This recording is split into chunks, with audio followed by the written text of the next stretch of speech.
Hey Aloras, welcome to the first long video of our channel. In this video, we are going to discuss about the one of the most fascinating course, forensic science. You will get to know about everything, its meaning, duration of the course, degree, opportunities and scopes, everything in one video. So watch it till end and don't forget to like, share and subscribe. तो सबसे पहले start करते हैं कि आखिर forensic science होता क्या है। सिंपली ये ब्रांच है साइंस की जो कि हेल्प करता है किसी भी क्राइम को सॉल्व करने में, क्योंकि इसमें हम क्राइम सीन को इन्वेस्टिगेट करते हैं, वहाँ पर मिले हुए एविडेंसेस को लैब में लाकर उन पर टेस्टिंग करते हैं, उनका एनालाइज करते हैं और इवेंचुअली और इनडायरेक्टली हम क्राइम सॉल्व करने में हेल्प करते हैं। इस कोर्स के अंदर नॉर्मली 3 डिग्रीज आती हैं, bachelor degree, master degree and PhD degree. तो जो बैचलर डिग्री है उसका ड्यूरेशन पहले 3 इयर्स था, बट 2024 न्यू एजुकेशन पॉलिसी के अकॉर्डिंग उसके अंदर 3 इयर्स का कोर्स है और 1 ईयर की इंटर्नशिप है। देन है मास्टर डिग्री जो कि 2 इयर्स की होती है। फिर पीएचडी डिग्री जो कि वेराई कर सकती है फ्रॉम 2 to 6 इयर्स, डिपेंड करता है कि आपको स्पेशलाइजेशन कौन से कोर्स में चाहिए। It is from bio, physics, chemistry और डिजिटल फॉरेंसिक्स। अब हम बात करते हैं कॉलेजेस की। तो 10 गवर्नमेंट कॉलेजेस हैं जो कि एनएफएसयू के अंडर आते हैं। NFSU is simply the national forensic science university, जो कि लोकेटेड है गांधीनगर में, न्यू दिल्ली में, भोपाल में, गोवा में, त्रिपुरा में, पुणे में, गुवाहाटी में, मणिपुर, धारवाड़ एंड युगांडा के अंदर। तो ये 10 गवर्नमेंट कॉलेजेस हैं जो एनएफएसयू के अंडर आते हैं। ये एक एग्ज़ाम कंडक्ट कराता है NFAT, national forensic admission test, जिसके मार्क्स के अकॉर्डिंग आपको इनमें से एक कॉलेज मिलता है।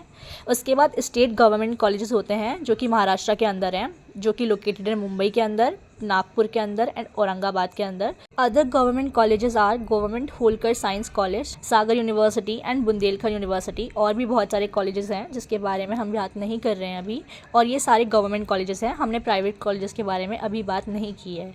बात करते हैं स्कोप्स की जो फॉरेंसिक साइंस के अंदर है। तो फॉरेंसिक साइंटिस्ट बन सकते हैं आप, जो कि अलग अलग ब्रांच में अलग अलग होते हैं। फिजिक्स के लिए अलग, केमिस्ट्री के लिए अलग, बायो के लिए अलग और डिजिटल फॉरेंसिक्स के लिए अलग। तो फॉरेंसिक साइंटिस्ट एक ही बन सकते हैं अभी तो, बिकॉज क्योंकि एनईपी ने जो रूल निकाला है उसके लिए आपका एक ही कोर्स होता है।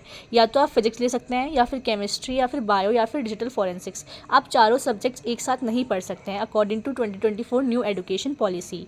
फिर आप क्राइम सीन इन्वेस्टिगेटर बन सकते हैं। क्राइम सीन इन्वेस्टिगेटर एक पर्सन होता है जो क्राइम सीन को इन्वेस्टिगेट करता है।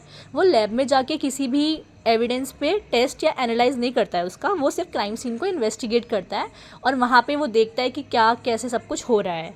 उसके बाद डिजिटल फॉरेंसिक एक्सपर्ट बन सकते हैं। इसके अंदर जो भी कंप्यूटर रिलेटेड क्राइम होता है, जैसे कि अगर आपका अकाउंट हैक हो गया या फिर कुछ भी चीज़ें, आपका मनी है, अकाउंट जो बैंक बैलेंस है वो खाली हो गया, तो ये लोग जो होता है ना, वो इन्फॉर्मेशन को हैक करके और नेटवर्क को हैक करके वो पता लगाते हैं कि वो सब क्राइम किसने किया है।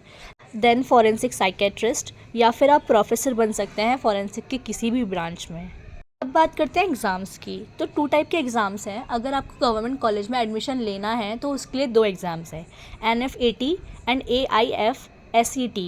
NFAT stands for National Forensic Admission Test and second one is all India forensic science entrance test. ये दोनों एग्ज़ाम्स हैं जो कि बहुत सारी यूनिवर्सिटीज़ में एप्लीकेबल हैं। वहाँ पे आप दोनों एग्ज़ाम्स देंगे तो आपको गवर्नमेंट अच्छा कॉलेज मिल जाएगा फॉरेंसिक के लिए। और भी एग्ज़ाम्स हैं जो यूनिवर्सिटीज़ खुद कंडक्ट कराती हैं, जैसे बुंदेलखंड यूनिवर्सिटी है या फिर सागर यूनिवर्सिटी है। ये अपने गवर्नमेंट एग्ज़ाम्स खुद कराती है एडमिशन के लिए। अगर आपको गवर्नमेंट जॉब चाहिए फॉरेंसिक से रिलेटेड, तो आपके पास 3 एग्ज़ाम्स हैं, SSC CGL, UPSC SSC CHSL। ये 3 एग्ज़ाम्स हैं जो कि आप दे सकते हैं अगर आपको गवर्नमेंट जॉब चाहिए फॉरेंसिक के रिगार्डिंग। तो इसमें आपको CBI में या फिर इंस्पेक्टर्स में बहुत सारी जॉब मिलती हैं। और इसके अलावा जो बहुत सारी लैब्स है गवर्नमेंट, वो वैकेंसीज़ निकालती रहती हैं for the application of jobs, तो आप वहाँ भी अप्लाई कर सकते हैं।